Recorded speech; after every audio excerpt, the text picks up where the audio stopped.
दोस्तों नमस्कार, आप सभी का स्वागत है आपके अपने यूट्यूब चैनल नरेंद्र यादव सिरयाने में।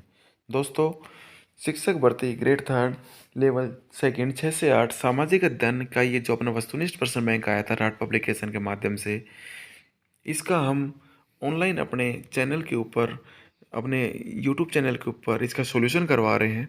और इसी क्रम के अंदर आज का हमारा टॉपिक रहेगा मौर्यकाल। मौर्यकाल के संबंध में हमने 2 वीडियो हैं वो तैयार कर लिए हैं। आज ये हमारा तीसरा वीडियो रहेगा, तो हम बिना टाइम वेस्ट किए हुए अपने काम के ऊपर लग जाते हैं। और हम पहुंच गए थे प्रश्न नंबर 64, हमारा स्टार्ट होगा। प्रश्न नंबर 64, शासक बनने से पूर्व अशोक कहाँ के गवर्नर रह चुके थे? यानी कि जब अशोक 273 ईस्वी पूर्व के अंदर उनका राज्यारोहण हुआ, उससे पहले वो कहाँ के राज्यपाल यानी गवर्नर किस प्रांत के रह चुके थे? तो इसमें राइट आंसर आ जाएगा तक्षशिला व उज्जैन दोनों के, यानी उपरोक्त दोनों। और अशोक हैं वो अपने प्रधानमंत्री राधागुप्त की सहायता से शासक बने थे। अगला प्रश्न हमारा प्रश्न नंबर 65, दीपवंश और महावंश के अनुसार अशोक कितने भाइयों का वध करके शासक बना?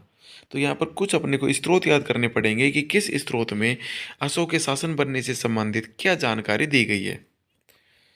तो इसमें राइट आंसर आ जाएगा ऑप्शन नंबर सी, 99 भाइयों का। दोस्तों हम सीधा आंसर देखेंगे, उसके बाद में अगर कुछ व्याख्या करने लायक बात होगी तो जरूर व्याख्या करेंगे। तो दीपवंश और महावंश दोनों सिंगली ग्रंथ हैं, यानी श्रीलंका के अंदर रचे हुए बौद्ध ग्रंथ हैं। इनके अनुसार अशोक अपने 99 भाइयों का वध करके और शासक बना था, जबकि तारानाथ ने 6 भाइयों का वध करके शासक बनने की बात कही है। जबकि दिव्यदान के अनुसार केवल एकमात्र भाई सुसीम की हत्या करके अशोक शासक बना था। तो तीनों को अपने को याद करना है। दीपवंश महावंश के अनुसार 99 भाई, यानी इनके पीछे वंश लग रहा है, बहुत बड़ी बात है, यानी कि बहुत ज़्यादा भाइयों का वध करके शासक बने हैं। तारानाथ के अनुसार 6 भाइयों का, जबकि दिव्यदान महान शक्ति यानी केवल एक भाई का वध करके और ये शासक बने थे। तो थोड़ा सहज संबंध बना के याद करना पड़ेगा। प्रश्न नंबर 66, अशोक ने कलिंग पर आक्रमण कब किया था? तो इसका राइट आंसर आ जाएगा ऑप्शन नंबर डी, राज्याभिषेक के 8वें वर्ष में। यानी कि अशोक का विधिवत रूप से राज्याभिषेक 269 ईस्वी पूर्व में हुआ था, और 8वें वर्ष यानी कि 261 ईस्वी पूर्व में अशोक ने कलिंग पर आक्रमण किया था। और अशोक के कलिंग युद्ध का जो वर्णन है वह अशोक के 13वें वृद्ध शिलालेख के अंदर मिलता है। और साथ में अगर अशोक के अभिलेखों के अतिरिक्त बात की जाए कि अशोक के अभिलेखों के अतिरिक्त कलिंग विजय का उल्लेख कहाँ मिलता है, तो खारवेल के हाथी गुम्फा अभिलेख से हमें इस चीज़ की जानकारी मिलती है। आगे बढ़ते हैं हम। प्रश्न नंबर 67, निम्न में से असत्य कथन है, यानी 3 कथन सत्य हैं, एक असत्य है जो हमें बाहर करना है। ऑप्शन नंबर ए, कलिंग विजय पश्चात अशोक ने वहाँ पर 2 प्रशासनिक केंद्र बनाए। बिल्कुल सही बात है, इन्होंने 2 केंद्र बनाए थे। उत्तरी केंद्र का नाम धौली था, दक्षिण केंद्र का नाम जौगढ़ था। यानी धौली और जौगढ़, उत्तरी और दक्षिण के अंदर 2 केंद्र बनाए, और दोनों की राजधानी भी हमें याद करनी है। धौली तोसली, जौगढ़ समापा। ठीक है, तो अलग अलग याद करने, पहले हमें 2 क्षेत्रों के नाम याद करने हैं। उत्तरी जो प्रशासनिक केंद्र बनाया था कलिंग में वह धौली, और दक्षिण वाला जौगढ़, यानी धौली जौगढ़, ये तो होगी 2 प्रशासनिक केंद्र। और दोनों की राजधानी याद की जाए तो दोनों के जोड़े बैठा के याद करो, धौली तोसली जौगढ़ समापा। और ऑप्शन डी, कलिंग युद्ध के बाद अशोक ने भेरी घोष अपनाया। ये गलत है, भेरी घोष का मतलब होता है युद्ध नीति, जबकि कलिंग युद्ध के पश्चात अशोक ने भेरी घोष को त्याग कर धम्म घोष अपनाया था। इन्होंने अपनी धम्म नीति का प्रतिपादन किया था। बिल्कुल सही बात है। आगे बढ़ते हैं हम। प्रश्न नंबर 68, सर्वप्रथम अशोक के किस लेख से पता चला है कि अशोक नाम है और प्रियदर्शी उपाधि? राइट आंसर आ जाएगा मास्की से। यानी कि अशोक का जो मास्की का जो लेख था, मास्की कहाँ से मिला? ये अभिलेख कर्नाटक से मिला है। और अशोक के सर्वाधिक अभिलेख हैं वो भी कर्नाटक से मिले हैं, ये हमें याद रखना है। तो सर्वप्रथम अशोक के किस लेख से यह पता चला है कि अशोक नाम है जबकि प्रियदर्शी उपाधि है? तो राइट आंसर आ जाएगा मास्की से। अब देखो, अब एक प्रश्न और बनता है कि अशोक के किन लेखों के अंदर अशोक का नाम अशोक आया है प्रॉपर, बाकी सब के अंदर देवनाम प्रियदर्शी आया है। तो मास्की, गुजरा, नेट्टूर, सन्नाटी, उद्दोलन, इन लेखों के अंदर अशोक का नाम अशोक आया है। अब इनमें से अगर हम बात करें तो इसमें से गुजरात जो लेख है वह मध्य प्रदेश से प्राप्त हुआ है, जबकि मास्की, नेट्टूर, सन्नाटी, उद्दोलन ये सभी कर्नाटक से प्राप्त हुए हैं। आगे बढ़ते हैं हम। प्रश्न नंबर 69, विभिन्न स्रोतों में अशोक के नाम के संबंध में असुमेलित है। यानी विभिन्न स्रोतों में अशोक के विभिन्न नाम मिलते हैं, किस स्रोत में अशोक का क्या नाम मिलता है ये याद करना बहुत जरूरी है। तो इनमें से 3 सही है, 1 गलत है, वे वो हमें छांटना है। ऑप्शन नंबर ए, जूनागढ़ अभिलेख के अंदर अशोक को अशोक मौर्य कहा गया है, बिल्कुल सही है। अशोक पुराणों के अंदर अशोक वर्धन कहा गया है, ये भी सही है। बौद्ध ग्रंथों के अंदर अशोक बुद्ध कहा गया, ये गलत है। देखो भाई, यहाँ पर हम स्पष्ट करते हुए चलें कि बौद्ध ग्रंथों के अंदर अशोक को चंड अशोक कहा गया है, क्योंकि बौद्ध धर्म यानी बौद्ध ग्रंथ मानते हैं कि अशोक के बौद्ध धर्म को अपनाने से पहले अशोक का जीवन है वह हिंसा से युक्त था, इसलिए वो अशोक को चंड अशोक कहते हैं। ऑप्शन डी, अधिकांश अभिलेखों में इनका नाम देवनाम प्रिय मिलता है, बिल्कुल सही बात है। आगे बढ़ते हैं हम, प्रश्न नंबर 70, दिव्यदान के अनुसार अशोक को बौद्ध धर्म में किसने दीक्षित किया? तो राइट आंसर आ जाएगा उपगुप्त ने। यानी दिव्यदान के अनुसार अशोक को बौद्ध धर्म में उपगुप्त ने दीक्षित किया था। जबकि दीपवंश और महावंश ये दोनों जो अपने सिंगली ग्रंथ हैं, इनके अनुसार निग्रोध नामक भिक्षु ने अशोक को बौद्ध धर्म में दीक्षित किया था।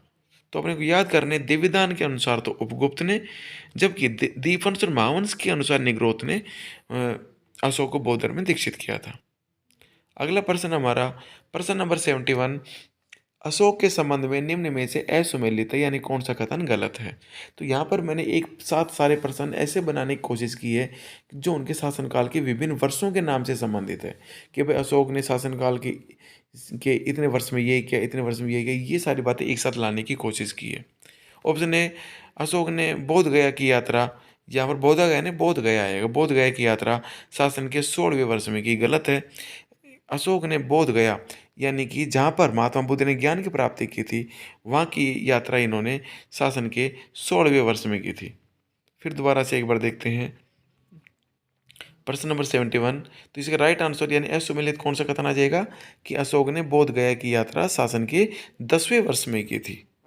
जबकि 20वें वर्ष के अंदर इन्होंने लुम्बिनी की यात्रा की थी, यानी महात्मा बुद्ध के जन्म स्थान की यात्रा की थी शासन के 20वें वर्ष में। धम्म महामात्र की नियुक्ति की थी शासन के 13वें वर्ष में, और प्रादेशिक युक्त व रज्जु की नियुक्ति की थी शासन काल के 12वें वर्ष में। तो यहाँ पर 2 बातें और याद करनी है कि अशोक ने प्रादेशिक युक्त और रज्जुक नामक अधिकारियों की नियुक्ति शासन के 12वें वर्ष में की थी, और जिसका उल्लेख 3रे वृद्ध शिलालेख में मिलता है। जबकि धम्म महामात्र की नियुक्ति अशोक ने अपने शासनकाल के 13वें वर्ष में यानी उससे 1 साल बाद की थी, और जबकि इसका उल्लेख अशोक के 5वें वृद्ध शिलालेख के अंदर मिलता है। आगे बढ़ते हैं हम, प्रश्न नंबर 72, निम्न में से असत्य कथन कौन सा है? मौर्यकालीन शासकों ने धार्मिक आधार पर भूदान नहीं दिया, बिल्कुल सही बात है। मौर्यकालीन शासकों ने धार्मिक आधार पर किसी को किसी प्रकार का भू आवंटन नहीं किया, जो अक्सर हमें सल्तनत काल और मुगल काल के अंदर देखने को मिलता है, जिन्हें हम इनाम भूमि के नाम से या फिर वक्फ के नाम से हम जानते हैं, या फिर मिल्कियत के नाम से जानते हैं। अशोक ने धम्म विजय की नीति के पश्चात अपनी सेना विघटित कर दी। दोस्तों, यह कथन असत्य है। हालांकि ये बात सही है कि कलिंग युद्ध के पश्चात अशोक ने धम्म नीति अपनाई, लेकिन उन्होंने अपनी सेना को विघटित नहीं किया। क्यों? क्योंकि वो आठवीं जाति को धमकी भी देते हैं कि अगर तुम अपनी आदतों से बाज नहीं आए तो मैं आपको दंड दूंगा। यानी कि यह बात यह स्पष्ट करती है कि अशोक ने धम्म नीति अपनाने के बाद भी अपनी सेना को विघटित नहीं किया। अगला ऑप्शन है, मौर्य शासकों ने कोई बड़ी उपाधि धारण नहीं की, बिल्कुल सही बात है। जिस प्रकार से गुप्त वंश के शासकों ने महाराजा धीराज, चक्रवर्ती, पता नहीं क्या क्या उपाधि धारण की थी, इस प्रकार से मौर्य शासकों ने किसी प्रकार की कोई उपाधि धारण नहीं की। अशोक के बाद मौर्य साम्राज्य का पतन प्रारंभ हो गया, बिल्कुल सही बात है। मौर्य वंश का अंतिम महान शासक अशोक था। आगे बढ़ते हैं हम, प्रश्न नंबर 73, देवनाम प्रिय की उपाधि किसने धारण की थी? तो राइट आंसर आ जाएगा उपरोक्त दोनों, यानी कि अशोक और उनके पुत्र दशरथ, इन दोनों ने देवनाम प्रिय की उपाधि धारण की थी। अगला प्रश्न हमारा प्रश्न नंबर 74, अर्थशास्त्र के अनुसार मौर्यकालीन न्याय व्यवस्था में निम्नलिखित न्यायालय अस्तित्व में थे। यानी कि मौर्यकालीन अर्थव्यवस्था, ये जो अपनी न्याय व्यवस्था थी उसके अंदर कितने प्रकार के न्यायालय थे? राइट आंसर आ जाएगा ए और ब दोनों, यानी कि धर्मस्थी और कंटक शोधन। देखो भाई, यहाँ पर थोड़ा सा हम ध्यान दे लेते हैं कि मौर्य काल के अंदर अर्थशास्त्र के अनुसार मौर्य काल के अंदर दो प्रकार के न्यायालय होते थे। धर्म कंटक शोधन। धर्म दीवानी मामलों मान लो दीवानी न्यायालय था। जबकि कंटक शोधन, यहाँ पर नाम ध्यान दो, कंटक शोधन यानी कांटा निकालना। कांटा बहुत भयंकर होता है, यानी कि फौजदारी मामलों से संबंधित, यानी मार पीट, ये जो ऐसे मामले थे, हिंसा से संबंधित मामले, इनका जो न्यायालय था वह कंटक शोधन कहलाता था। यानी कि दीवानी मामलों से संबंधित जो मामले थे उनकी सुनवाई धर्मस्थली न्यायालयों में होती थी, और जिनका प्रधान होता था व्यवहारिक। ठीक है, जो प्रधान न्यायाधीश होता है उनको व्यवहारिक कहते हैं। जबकि जो फौजदारी मामले होते थे उनकी सुनवाई कंटक शोधन नामक न्यायालय में होती थी, और जिसका प्रधान होता था प्रदेष्टा। यानी आपने एक जोड़ा बना के याद करना है, दीवानी, धर्मस्थलीय, व्यवहारिक। ठीक है, फौजदारी, कंटक शोधन और न्यायाधीश कहलाता था प्रदेष्टा। ये प्रश्न बहुत महत्वपूर्ण प्रश्न है, अक्सर एग्जाम में पूछा जाता है। अगला प्रश्न है प्रश्न नंबर 75। मौर्य काल में सर्वप्रथम नहीं मौर्य काल में सर्वोच्च व अंतिम न्यायाधीश कौन होता था? तो राइट आंसर आ जाएगा सम्राट। देखो भाई, चाहे सल्तनत काल हो, चाहे मुगल काल हो, चाहे मौर्य काल हो, चाहे गुप्त काल हो, यानी जहाँ पर राजतंत्र होता था वहाँ पर सर्वोच्च सेनापति और सर्वोच्च न्यायाधीश की जो पावर होती थी, अंतिम पावर, वह सम्राट के अंदर यानी राजा के अंदर ही होता था। मौर्य काल में सबसे नीचे के स्तर का न्यायालय ग्राम न्यायालय होता था। जबकि मेगास्थनीज ने उल्लेख किया है कि अपराधों की संख्या कम थी, चोरी नहीं होती थी और दंड विधान कठोर थे। देखो यहाँ पर एक प्रश्न और पूछ लिया जाता है कि मेगास्थनीज के अनुसार मौर्य काल में अपराधों की संख्या बहुत कम थी, जिसका कारण था, तो उसका कारण आएगा कठोर दंड, यानी दंड विधान बहुत कठोर थे। इस कारण से मेगास्थनीज ने इस आधार पर कहा कि अपराधों की संख्या बहुत कम थी। अगला प्रश्न हमारा प्रश्न नंबर 76। गुप्तचर विभाग का प्रधान क्या कहलाता था? राइट आंसर आ जाएगा महामात्य सर्प। यानी मौर्य काल में जो गुप्तचर विभाग होता था, जो गुप्त सूचनाएं हैं वो राजा के दरबार तक पहुंचाता था, उसका जो प्रधान होता था उसको महामात्य सर्प कहा गया है। अब महामात्य सर्प के लिए या यानी गुप्तचर के लिए अनेक शब्द काम में लिए हैं, जैसे चर, स्पष्ट, गुप्तचर, गूढ़ पुरुष। ठीक है, अब अपने को यहाँ पर दो चीज़ें और ध्यान करनी है कि अपने देश के अंदर रहकर गुप्तचरी करने वाले हैं, जो जो अपने लोकल स्थान पे हैं, वो चरिस्पस कहलाएंगे, और जो दूसरे राज्यों में गुप्तचरी करते हैं वो गुप्तचर और गूढ़ पुरुष कहलाएंगे। अगला प्रश्न हमारा प्रश्न नंबर 77। निम्न में से असत्य है, ये भी गुप्तचरों से ही संबंधित है। कौन सा ऑप्शन गलत है वो हमें छांटना है। ऑप्शन ए, एक जगह पर रहकर कार्य करने वाले गुप्तचर होते थे, वे संस्था कहलाती है। जबकि ब्राह्मणशील गुप्तचरों को संचरा कहा गया है। तो देखो याद कैसे करेंगे इनको, संस्था की स्थापना एक जगह होगी, संस्था कभी एक जगह से दूसरी जगह पर स्थापित नहीं हो सकती है, मतलब ट्रांसफर नहीं हो सकता उसका। तो हम याद कर सकते हैं इसको कि एक जगह पर रहकर ही कार्य करने वाले गुप्तचर क्या कहलाते हैं? संस्था। और संचरा मतलब संचरण, जो एक जगह दूसरी जगह पर जाते रहते हैं, मतलब ब्राह्मणशील गुप्तचर है वो संचरा कहलाते हैं। सन्यासिनी के वेश में गुप्तचरी करने वाली स्त्री है वह परिव्राजिका कहलाती है, यानी जो सन्यासी का वेश धारण करके गुप्तचरी करती है। सम्राट की महिला अंगरक्षिका रूप जीवा कहलाती है, ये गलत है, क्योंकि दोस्तों सम्राट की जो महिला अंगरक्षिका, ये तो हमने पढ़ लिया था कि मेगास्थनीज ने उल्लेख किया है कि सम्राट की जो अंगरक्षिका है वो महिलाएं भी होती थी, प्रशिक्षित तोते भी होते थे, लेकिन उसका नाम है वो रूपजीवा नहीं है, बल्कि समारानुरागनी है। अगला प्रश्न हमारा प्रश्न नंबर 78। अर्थशास्त्र में उल्लेखित पैदल सैनिकों के संबंध में असुमेलित है। यानी पैदल सैनिकों के अनेक प्रकार हैं, तो उनको क्या क्या नाम दिया गया है उस बारे में हम देखते हैं। भ्रातक बल सेना, किराए की सेना। भ्रातक का मतलब आप इसके साथ सहसंबंध कर लो किराए के साथ में, यानी भ्रातक बल सेना होती थी किराए की सेना। औत्साहिक बल, सम्राट के नेतृत्व वाली सेना। दोस्तों ये गलत है। देखो, उत्साही का मतलब होता है जिसके अंदर स्वयं ही उत्साह का संचार होता हो, यानी कि नेतृत्वहीन सेना होती थी, इसके अंदर किसी का नेतृत्व नहीं होता था, कोई नेतृत्व नहीं करता था इसके अंदर, बल्कि यह नेतृत्व विहीन सेना थी। उत्साहिक बल, स्वयं के उत्साह से यह सेना आगे बढ़ती थी। ऑप्शन सी, आठविक सेना। आठविक है वो एक प्रकार की जनजाति है जिससे बहुत सारे जो शासक हैं अलग अलग काल के, जो बहुत परेशान हुए मध्य भारत में पाई जाती थी, तो इसके नाम पे हम याद कर सकते हैं कि आठविक सेना मतलब वन्य जातियों से बनी हुई सेना। और ऑप्शन डी, श्रेणी, यानी युद्ध से आजीविका चलाने वाली सेना श्रेणी कहलाती है। अगला प्रश्न हमारा प्रश्न नंबर 79। मेगास्थनीज के अनुसार पाटलिपुत्र का सैन्य प्रशासन कितने सदस्यों के मंडल द्वारा संचालित था? राइट आंसर आ जाएगा ऑप्शन नंबर सी, 30 सदस्यों द्वारा। तो दोस्तों याद रखना है, मेगास्थनीज ने सैन्य प्रशासन और साथ में नगर प्रशासन के लिए इन्होंने 30-30 सदस्यों के मंडलों द्वारा इनके संचालन की बात कही है। तो दोनों के अंदर यानी सैन्य प्रशासन और साथ में नगर प्रशासन दोनों की इन्होंने 5-5 सदस्यों वाली 6 समितियों का उल्लेख किया है। यानी 6 समितियां और एक समिति में 5 सदस्य। तो टोटल अगर मंडल में सदस्य पूछे तो 30 सदस्य आएंगे। और एक मंडल में यानी उसके अंदर एक समिति में 5 सदस्य, यानी 5-5 सदस्यों की 6 समितियां हैं, वो सैन्य प्रशासन और नगर प्रशासन अलग अलग चलाती थी। अगला प्रश्न हमारा प्रश्न नंबर 80 नंबर का प्रश्न है।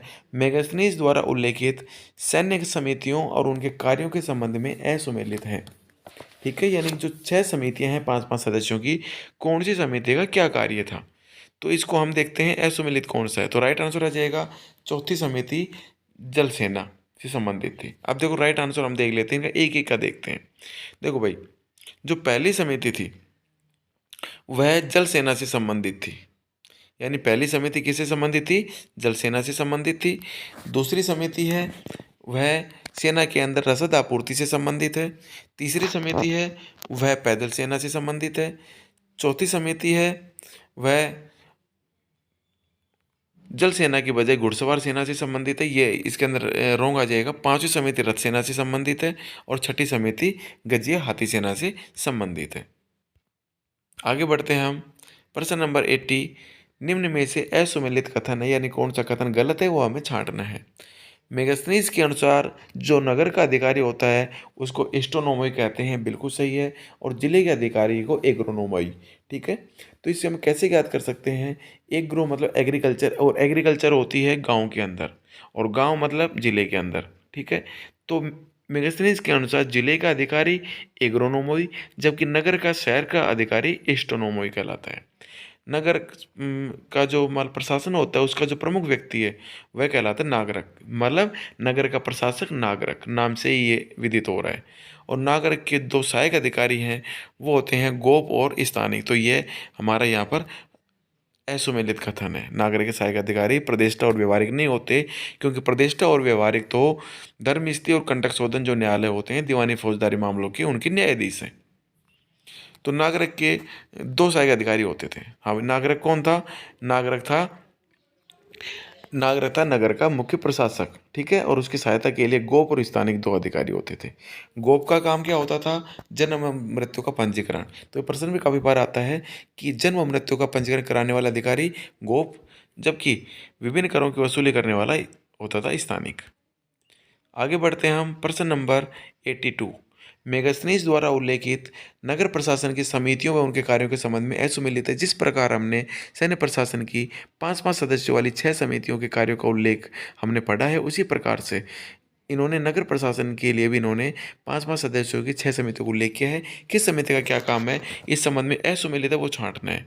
प्रथम समिति का कार्य है वह उद्योग धंधों से संबंधित। हम याद कर सकते हैं कि भाई नगर प्रशासन के अंदर, नगर के अंदर सबसे ज़्यादा उद्योग धंधे होते हैं। तो पहली समिति है वह उद्योग शिल्पों से संबंधित है, उनके रख रखाव से संबंधित है, उनको प्रोत्साहन देने से संबंधित है। दूसरी समिति है वह दूसरी समिति विदेशियों की देखरेख से है। ठीक है, तीसरी समिति है वह जनगणना और जन्म मृत्यु से संबंधित है। चौथी समिति व्यापार वाणिज्य से संबंधित है। पांचवी समिति है वो कालाबाजारी और वस्तुओं की मिलावट से संबंधित है। जबकि छठी समिति है वह बिक्री कर वसूल करने से संबंधित है। ये प्रश्न भी आ सकता है, बहुत महत्वपूर्ण है। ये दोनों जो सैन्य प्रशासन और नगर प्रशासन के लिए जो समिति हैं इनसे संबंधित प्रश्न। अगला प्रश्न हमारा प्रश्न नंबर 83। भारत पहली बार राजनीतिक एकता के सूत्र में कब बंधा? राइट आंसर आ जाएगा मौर्य काल के अंदर। यानी मौर्य काल से पहले एक विस्तृत एक राष्ट्र की अवधारणा है वो भारत में विकसित नहीं हो पाई थी, क्योंकि वैदिक काल के अंदर छोटे छोटे जन थे। उत्तर वैदिक काल के अंदर जनपद आए, और महाजनपद काल के अंदर उसके बाद काल के महाजनपद काल के अंदर बड़े बड़े ये जनपद थे, ये मिलके महाजनपद बन गए। लेकिन फिर भी केवल उत्तर भारत में 16 महाजनपद थे। जबकि मौर्य काल के अंदर सबसे पहले पूरे उत्तर भारत और साथ में कुछ दक्षिण भारत को भी एक तख्त सूत्र में बांध के और एक भारत देश की अवधारणा को वहाँ पर पूरा किया गया। मौर्य प्रशासन का जो स्वरूप था वो केंद्रीय राजतंत्रात्मक था, यानी राजा के हाथ में शक्ति थी। बिल्कुल सही है। आगे बढ़ते हैं, प्रश्न नंबर 84। मुख्यमंत्री व पुरोहित की नियुक्ति के लिए किया जाने वाला परीक्षण है वह उपदा परीक्षण कहलाता है। यानी कि राजा के दरबार में जो अमात्य होते थे, जो ब्राह्मण होते थे, उनमें से मुख्य पुरोहित और मुख्यमंत्री का चुनाव करते थे, और उस चुनाव की जो प्रोसेस थी उसको उपदा परीक्षण कहा गया है, उनके चुनाव की प्रोसेस को। अर्थशास्त्र में मंत्रिपरिषद को राजा का नेत्र कहा गया है। प्रश्न आता है कि राजा का नेत्र अर्थशास्त्र में किसे कहा गया है, तो मंत्रिपरिषद को कहा गया है, क्योंकि मंत्रिपरिषद के सहयोग से ही चंद्रगुप्त मौर्य शासन का संचालन करते थे। आगे बढ़ते हैं हम, प्रश्न नंबर 85। अर्थशास्त्र में कितने तीर्थों महामात्यों का उल्लेख है? राइट आंसर आ जाएगा ऑप्शन नंबर सी, 18। तो यहाँ पर दो बातें अपने को याद करनी है। एक तो अर्थशास्त्र के अंदर तीर्थ और महामात्यों का उल्लेख की बात आई तो 18 तीर्थों का उल्लेख था। ठीक है। 18 डिपार्टमेंट, उनके अध्यक्षों का नाम अपने को सारा याद करना है। जबकि अगर अध्यक्षों की बात की जाएगी तो अर्थशास्त्र में 26 अध्यक्षों का उल्लेख किया गया है। यानी कि तीर्थ या महामाते हैं, इनकी पोजीशन है वो मंत्रिपरिषद में ऊंची होती थी, जबकि जो अध्यक्ष हैं ये इनके ही अधीन डिपार्टमेंट में आते थे, जैसे वर्तमान के अंदर कैबिनेट मंत्री और राज्य मंत्री होते हैं ना, उसी प्रकार से। तो अर्थशास्त्र के अंदर 18 तीर्थों का, महामातों का उल्लेख है और 26 अध्यक्षों का उल्लेख है। अगला प्रश्न है हमारा, प्रश्न नंबर 86। निम्न में से असुमेलित है, कौन सा कथन है वह सही सुमेलित नहीं है? यानी यहाँ पर हम इन तीर्थों की बात करेंगे और किस तीर्थ को क्या डिपार्टमेंट दे रखे वो बात करेंगे। नवाध्यक्ष मापतोल का अध्यक्ष, ये गलत है, क्योंकि नवाध्यक्ष है वह नौसेना का अध्यक्ष है। देखो नाम से विदित हो रहा है, नवाध्यक्ष, नव, नौ, नव का मतलब क्या होता है? नौ, यानी नवाध्यक्ष मतलब नौसेना का प्रमुख। दूसरा ऑप्शन है ऑप्शन नंबर बी, प्रशासता। प्रशासक मतलब होता है राजकीय आज्ञाओं को लिपिबद्ध करने वाला, यानी लिखने वाला, वाक्य नवीस होता है ना, उस टाइप का प्रशासता। समाहर्ता और सन्निधाता, ये दो वर्ड आए हैं भाई।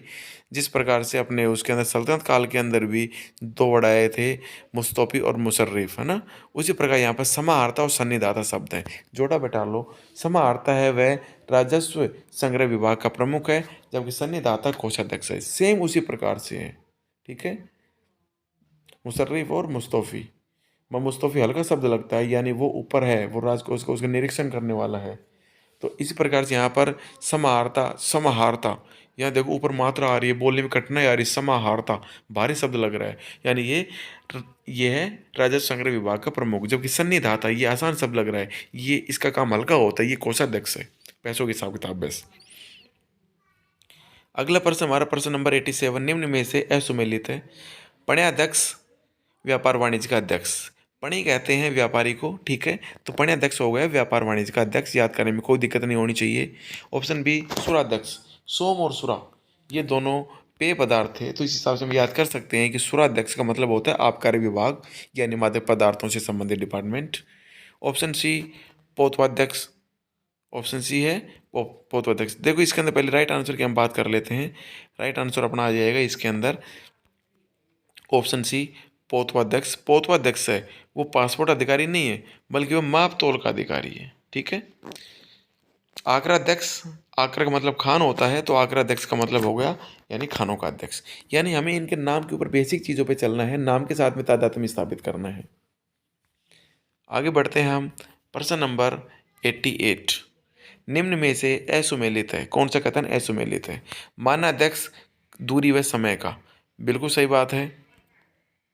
सीताध्यक्ष वेश्याओं का निरीक्षक, दोस्तों ये गलत है, क्योंकि जो भूमि सीधे राजकीय नियंत्रण में आती थी उसे सीता भूमि कहते थे, और उसके ऊपर जिस अधिकारी को निरीक्षक रूप में लगाया जाता था उसको सीताध्यक्ष कहा गया है, और उससे प्राप्त आय को सीता आय कहा गया है। जिस प्रकार से सल्तनत काल में और मुगल काल के अंदर राजकीय नियंत्रण में आने वाले भूमि को खालसा भूमि कहा गया है, उसी प्रकार से मौर्य काल के अंदर राजा के प्रत्यक्ष नियंत्रण वाली भूमि को सीता भूमि कहा गया है, और उसके ऊपर जो अधिकारी नियुक्त किया उसको कहा गया सीताध्यक्ष, और सीता भूमि से प्राप्त आय को सीता आय कहा गया है। जबकि जो वेश्याओं का जो निरीक्षक है उसे गणिकाध्यक्ष कहा गया है। ऑप्शन सी देखते हैं, द्योताध्यक्ष। द्योत का मतलब होता है जुआ, यानी जुआ अधिकारी, और विविताध्यक्ष, विवित मतलब इसका मतलब होता है चरागाह, विविताध्यक्ष का मतलब हो गया चरागाहों का अध्यक्ष। अगला प्रश्न हमारा, चंद्रगुप्त मौर्य के समय मौर्य साम्राज्य कितने प्रांतों के अंदर विभाजित था? राइट आंसर अपना आ जाएगा ऑप्शन नंबर बी 4, यानी कि चंद्रगुप्त मौर्य के समय मौर्य साम्राज्य वो 4 प्रांतों के अंदर विभक्त था, जबकि अशोक ने कलिंग विजय के पश्चात में उसके अंदर कलिंग को 5वें प्रांत के रूप में जोड़ा। तो दोनों चीज़ स्पष्ट होनी चाहिए हमारे माइंड में कि कि चंद्रगुप्त मौर्य के समय मौर्य साम्राज्य 4 प्रांतों के अंदर बटा हुआ था। उत्तरापथ, दक्षिणापथ, प्राच्य और एक अपना पश्चिम प्रांत हो जाएगा अवंती, और जबकि इसके अंदर अशोक ने कलिंग को भी जोड़ा था। अगला प्रश्न हमारा, मौर्य साम्राज्य के प्रांत और राजधानियों के संबंध में असुमेलित कौन सा है? भाई उत्तरापथ की राजधानी कौन सी थी? उत्तरापथ की राजधानी तक्षशिला थी। यानी क्षेत्र देखो कौन सा स्थान कौन सी दिशा में, तो तक्षशिला ऊपर की दिशा में था, यानी उत्तरापथ की राजधानी थी तक्षशिला। दूसरा ऑप्शन है इसमें दक्षिणापथ की राजधानी सोनगिरी, यानी दक्षिण की ओर कौन सा स्थान था? सोनगिरी था सबसे दक्षिण में, तो दक्षिणापथ की राजधानी होगी सोनगिरी जो कर्नाटक में है। प्राच्य की राजधानी उज्जैन, ये गलत है। प्राच्य का मतलब होता है पूर्व, यानी पूर्व के अंदर जो राज्य था इसका, इनकी राजधानी थी पाटलिपुत्र, और पाटलिपुत्र का प्रशासन बिल्कुल सीधे सीधे सीधे राजा के अधीन आता था। और चौथा है कलिंग, इसकी राजधानी थी तोसली। तो ये भी सही है, यानी उत्तरापथ की राजधानी तक्षशिला, दक्षिणापथ की सोनगिरी, कलिंग है इसकी राजधानी तोसली, प्राच्य है इसकी राजधानी पाटलिपुत्र, और पश्चिमी प्रांत की राजधानी अवंती उज्जैन थी। यानी अवंती की राजधानी क्या थी? उज्जैन थी। प्राच्य पूर्वी प्रदेश की पाटलिपुत्र थी, और पाटलिपुत्र और उसके जो आसपास का जो क्षेत्र था उसके ऊपर सम्राट का सीधा नियंत्रण था। अगला प्रश्न हमारा प्रश्न नंबर 91, मौर्य प्रशासन की इकाई व उनके प्रधान के संबंध में असुमेलित है।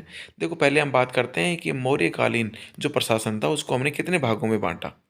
ठीक है, तो उनको हमने बांटा, पहले प्रश्न नंबर 92 देखते हैं, उसके बाद 91 देखेंगे कि मौर्यकालीन प्रशासनिक इकाइयों का सही आरोही क्रम है। आरोही का मतलब बढ़ता हुआ क्रम, सबसे छोटे से सबसे बड़े की ओर सही क्रम कौन सा है? दोस्तों इसके अंदर ये ऑप्शन अपना इसमें गलत आ गया, इसको आरोही नहीं, इसको अवरोही कर लो इसको। ठीक है, अवरोही क्रम का मतलब होता है बड़े से छोटे की ओर। तो सबसे बड़ा क्या था? सबसे बड़ा था ऑप्शन नंबर 20 में राइट है, सबसे बड़ा पूरा साम्राज्य था। ठीक है, उसके अंतर्गत प्रांत आते थे। 5 प्रांतों के अंदर अशोक के काल के अंदर मौर्य साम्राज्य बटा हुआ था। प्रांत है वो मंडल के अंदर बटे हुए थे, मंडल मतलब आधुनिक जो अपने संभाग हैं। ठीक है, उसके बाद में आहार आता था जो अपने जिले के समान है। स्थानीय स्थानीय है वह आगे आएगा, हम स्पष्ट रूप से देखेंगे। ये अपने तहसील लेवल का था, यानी ये 1600 गाँव का समूह था। स्थानीय, फिर द्रोणमुख, फिर खारवाटिक, फिर संग्रहण, फिर ग्राम। ये इकाई है, ये आरोही से, ये मतलब बढ़ते से और घटते क्रम में, यानी कि अवरोही क्रम के अंदर है ये, बड़े से छोटे की ओर। अब देखो इनका ये जो प्रशासनिक इकाई थी, इनके प्रधान के संबंध में असुमेलित है। जो मौर्य साम्राज्य के अंदर पूरा साम्राज्य होता था उसका प्रधान होता था सम्राट, बिल्कुल सही है। प्रांत, उसके बाद मौर्य साम्राज्य प्रांतों में बटा होता था, उनका जो प्रधान होता था उसको राज्यपाल, प्रांतपति या फिर गवर्नर कहा जाता था। मंडल गोफ, ये गलत है, मंडल का जो प्रधान है वो प्रादेशिक या प्रदेष्टा होता था। और जो आहार विषय या जिला होता था, जो अपने जिले लेवल का था, उसको विषयपति कहा जाता था, उसके प्रधान को। आगे देखते हैं हम प्रश्न नंबर 93, निम्न में से असुमेलित यानी कौन सा कथन है वह सुमेलित नहीं है? इसमें कुछ अधिकारियों और उनके कार्यों के बारे में उल्लेख किया गया है। ऑप्शन ए, राजा को सूचना देने वाला अधिकारी समाहार था। दोस्तों ये गलत है, हमने पढ़ा था अशोक के छठे वृद्धि शिलालेख के अंदर हमने पढ़ा था, उसके अंदर कहा गया है कि राजा अपने प्रतिवेदक को आदेश देता है कि वह किसी भी समय सूचना ले आए। मतलब राजा को सूचना देने वाला अधिकारी कौन होता था? प्रतिवेदक कहलाता था। जबकि ये जो समाहर्ता है यह कर वसूल करने वाला अधिकारी है। समाहर्ता सन्निदाता, समाहर्ता कर वसूल करने वाला यानी राजस्व वाला, जबकि सन्निदाता राजकोष का संरक्षक। अगला ऑप्शन है गोचर भूमि के अंदर बसने वाले लोगों की देखभाल करने वाला अधिकारी ब्रजभूमिक, और महिलाओं के नैतिक आचरण की देखरेख करने वाला अधिकारी स्त्री अध्यक्ष। और दोस्तों हमने पढ़ा था, आपको याद हो तो, अशोक के 12वीं वृद्धि शिलालेख के अंदर ब्रजभूमिक, स्त्री अध्यक्ष और धम्म मामात्र नामक 3 अधिकारियों का उल्लेख आता है। मौर्यकालीन पुलिस को रक्षण के नाम से जाना जाता था, बिल्कुल सही बात है। और प्रतिवेदक का उल्लेख कहाँ पे आया? छठे वृद्धि शिलालेख में। अगला प्रश्न हमारा प्रश्न नंबर 94, भारतवर्ष का सबसे पहले उल्लेख कहाँ मिलता है भारतवर्ष नाम का? तो राइट आंसर आ जाएगा, कलिंग शासक खारवेल था, उसके हाथी गुम्फा अभिलेख से हमें भारतवर्ष का सबसे पहले उल्लेख मिलता है। अगला प्रश्न हमारा प्रश्न नंबर 95, निम्न में से किस अभिलेख में अशोक ने घोषणा की, यार ने कर दो भाई, मैं की जगह यहाँ पर क्या आ जाएगा, यहाँ पर ने आ जाएगा। अशोक के किस अभिलेख में अशोक ने घोषणा की कि समस्त प्रजा मेरी संतान है। तो इसका राइट आंसर आ जाएगा ऑप्शन नंबर बी, पृथक वृत्त, ये क्या बोलते, कलिंग शिलालेख नंबर 1 के अंदर अशोक ने अपने वृत्त शिलालेखों के अंदर जो उन्होंने 8 जगह स्थापित करवाए थे, 14 लेख लिखवाए थे, उसके अंदर जो उन्होंने कलिंग में स्थापित करवाया था वहाँ पर 11वां 12वां 13वां लेख नहीं है, और उसके जगह उन्होंने दो पृथक उन्होंने वहाँ पर कलिंग शिलालेख लिखवाए थे। जो पहला वाला पृथक शिलालेख था उसके अंदर उन्होंने घोषणा की कि समस्त प्रजा मेरी संतान है। आगे बढ़ते हैं हम प्रश्न नंबर 96, अशोक का निम्नलिखित में से कौन सा अभिलेख कनक मुनि बुद्ध के अस्तित्व को प्रमाणित करता है। राइट आंसर आ जाएगा निगाली सागर स्तंभलेख। यानी हमें निगाली सागर, यहाँ पर भाई इसको सही कर लो, यहाँ पर निकाली नहीं आएगा बल्कि यहाँ पर आएगा, यहाँ पर निगाली आएगा। निगाली सागर स्तंभ लेख से पता चलता है कि अशोक ने कनक मुनि के स्तूप का आकार बढ़ाकर दोगुना करवाया था, जबकि रुमिंद स्तंभ लेख से हमें पता चलता है कि अशोक ने 20वें वर्ष के अंदर वहाँ की लुम्बिनी की यात्रा की थी, बलिकर को माफ किया था, भागकर को 1/6 से घटाकर 1/8 किया था। अगला प्रश्न हमारा प्रश्न नंबर 97, मौर्य शासन व्यवस्था में रूपदर्शक नामक अधिकारी कौन होता था। रूपदर्शक यानी सिक्कों का निरीक्षण करने वाला। इसमें राइट आंसर आ जाएगा ऑप्शन नंबर सी, सिक्कों का परीक्षण करने वाला अधिकारी है वह रूपदर्शक कहलाता ही था, यानी उनके रूप का दर्शन करता था, उनका निरीक्षण करता था। प्रश्न नंबर 98, निम्न में से किसे रानी का अभिलेख कहा जाता है। रानी का अभिलेख है वह तीसरे लघु स्तंभ लेख को कहा जाता है, जिसके अंदर रानी कारुवा की और तीवर का उल्लेख है। प्रश्न नंबर 99, मौर्य काल में कृषि, पशुपालन और वाणिज्य को सम्मिलित रूप से क्या कहा जाता था। तो इसका राइट आंसर आ जाएगा वार्ता। दोस्तों हमें पीछे तक के प्रश्न है, थोड़े माइंड के अंदर सहसंबंध बनाने चाहिए। अब वार्ता शब्द सुन के आपको याद आना चाहिए कि मैंने वार्ता शब्द का उल्लेख कहाँ किया था। दोस्तों हमने उल्लेख किया था कि कौटिल्य ने वार्ता शस्त्रोपजीवी है वो किनको कहा था, है ना, कंबोज को कहा था शायद। तो वहाँ पर वार्ता शस्त्रोपजीवी कहा था, यानी कि कृषि, पशुपालन, वाणिज्य और शस्त्रों से आजीविका चलाने वाला। यानी वार्ता शब्द है उसके अंदर कृषि, पशुपालन और वाणिज्य ये तीनों प्रकार की आर्थिक क्रियाएं शामिल होती हैं। अगला प्रश्न हमारा प्रश्न नंबर 100, निम्न में से मौर्य काल का मुख्यतः कौन सा भूमिकर था। राइट आंसर आ जाएगा भाग। यानी भाग है वह भूमिकर के रूप में लिया जाता था, और सबसे पहले कर प्रणाली की विस्तृत रूपरेखा मौर्य काल में ही तैयार की गई थी, और इस काल के अंदर आय का मुख्य स्रोत भूमिकर ही होता था। दोस्तों ये हमने 100% है, हमने यहाँ पर 100% तक क्लियर कर लिए। ये हमारा मौर्य काल के अंदर तीसरा ये हमारा वीडियो था, और एक वीडियो इसके अंदर और बनेगा। दोस्तों वीडियो कैसा लगा कमेंट करके ज़रूर बताएं। चैनल को सब्सक्राइब करें और ज़्यादा से ज़्यादा लिंक को शेयर करें अपने सोशल मीडिया के माध्यम से, ताकि ज़्यादा से ज़्यादा बच्चे लाभान्वित हो सकें।